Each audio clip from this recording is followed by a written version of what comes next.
Creating your own documents is very important in InterHerd Plus. When you get the program installed, you do actually have a series of documents prepared for you, which you're very welcome to use, but they're only templates which we have prepared, and we would encourage people to write their own. Now, what you should be able to do is to generate a document containing any combination of grids, of graphs, and so on and so forth. So let's go through the basic skills. If I want to put this graphic here into a document, all you have to do is click anywhere on it with the right mouse button, and up comes Add to Document. And if I say I accept Add to Document, we then go to the Start Document form, where if I'm wanting to create a template, a document that I'm going to use again and again and again, then I need to give the name, a template name to that document. So we'll say in this example, Farm Overview is the name of the document that we're going to do. So the title that we want to appear on the document when it's printed is Farm Overview, and we might say 6 monthly review or something of that nature. Review. Now you can add titles and logos and so on and so forth, but we won't bother with that for now. So I go proceed, and you can see that it has thrown the document into the graphic into the document. So we're beginning to build up a template now. So if I return to the front one, I could then look at the conception rate, click on that to show the trend of that over time. And if I wanted to add that to a document, I can also right mouse and add to document.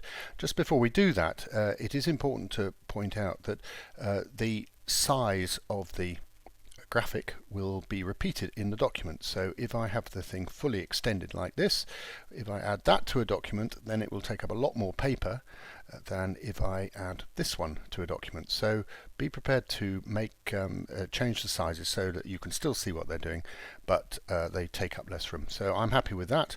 I will right mouse and I will add to document. So now I have a document with 2 items in it. Now for now that will do me, and I can close that document and I can close the conception rate. Now what we've done in that process, if I go to the documents and I preview documents, I now have a document in there called Farm Overview, which is the one we've just made. So if I select that, off it will go, and it will repeat exactly what we did when we recorded that document. So there you are. You've then got the document repeated. That's very clever. But if I actually, the importance of this is if I change farm, or I come back in a month's time, so I'll go to herd W here, I can run the document again. It is a permanent document there, but this time it's based on the other farm that we're looking at here. So identical format, but for a different farm. Now the next thing we'd want to do is, if I just give that to a farmer on its own, or to a vet, they may struggle a bit as to what the hell it means and how to interpret it. So it would be useful if we could put some text in there to assist with the interpretation. So close the printing one. If I go to the documents, and this time instead of previewing, I manage the document, you get this situation with 2 grids, the top grid and the bottom grid containing the detail of the row selected in the top grid. Now we just made a document called Farm Overview, so I select that in the top grid, and in the bottom grid you can see there are 2 items, the Key Performance Indicators Favorite tab and a Conception Rate, which are the 2 items that we added. So I can then add an explanation trying to explain what I want them to do with this particular graph. So this shows the strengths and weaknesses of the herd. How many items are in the green top 25% area? Question mark. Now I can, and then the conception rate, I can say these have to be generic questions, because one farm may be very good, another farm may not be so good. So has the conception rate improved or deteriorated in recent years? Question mark. And when I've got the obviously I can expand that, and if I want I can do a drop down box, and I could put in here, for example, comment, so that I'm expecting I've got to spell it right, the vet to, or the nutritionist or whoever, to add some writing in there and explain what the hell they mean. So having done that, if I save those changes and then I close the document, next time that I run preview the document called Farm Overview, we will get the same layout of graphics, but we'll also get the text that we added as well. So when we get back here, so now I have this shows the strengths and weaknesses of the herd, how many of them are in the green top 25% area, and there we are. We can start to review the items in the form. I go to the next one, and has the conception rate improved or deteriorated in recent years? And again, you can follow that. So very simple. The next thing. And you can, of course, you can go back and you can edit these conception rates and so on and so forth, the text that you got above there at any time you like.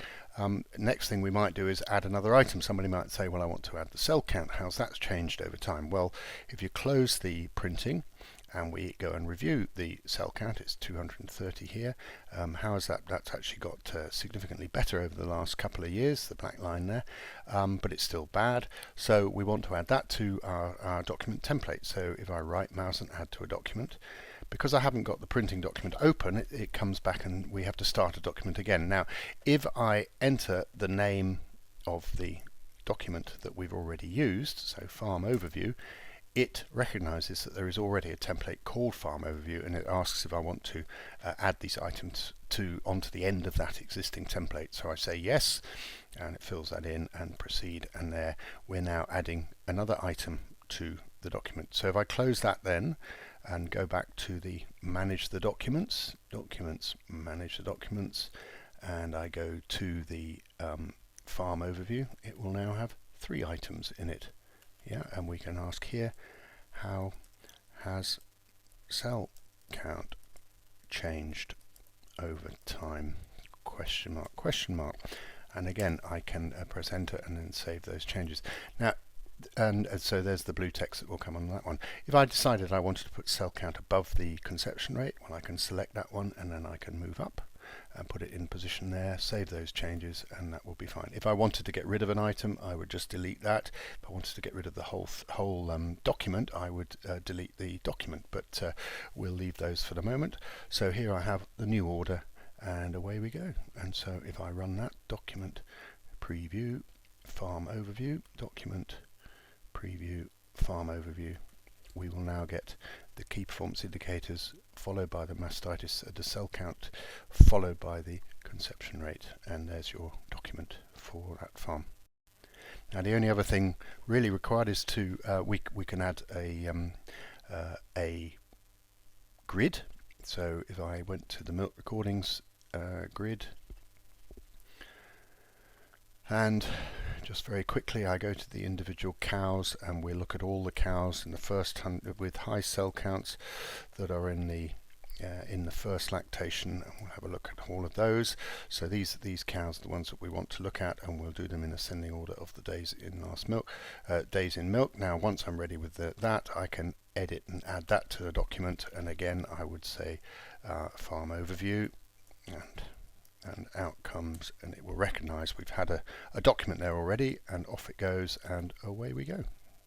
So now I have a document also containing a graphic, a grid, and it displays for me the contents of that grid above there. So I would close that, go back to manage the documents, and say what on earth that Farm Overview, that new item there is, your lactation 1 cows with high cell counts. Enter, save the changes, and there we go. Now if I wanted to do that on a different farm, just go back to herd B, run the document, preview the document called Farm Overview, and off it goes, and we have got ourselves a document that we're in control of what it contains and the order it goes in and the text that is accompanying that document. So we'll just wait for that to come out, apply the filter. This is all being done automatically, and outcome, out comes the document. Now when you're there, you want to actually print the document, you can just click on the print and print it straight to a printer. If you wanted to save it as a PDF file or as a Word document or whatever, you have to click the save button, and then you have to tell it what format it is that you want to save the document in. So if you want to save it as a PDF file, you go to Adobe and you would say farm overview on farm B, and then that would output, and you just accept that, OK, and out it goes, and you have generated a 6 monthly review document for that in a PDF file. You can save them as Word documents, you can save them whatever you like, and that pretty much is using a document.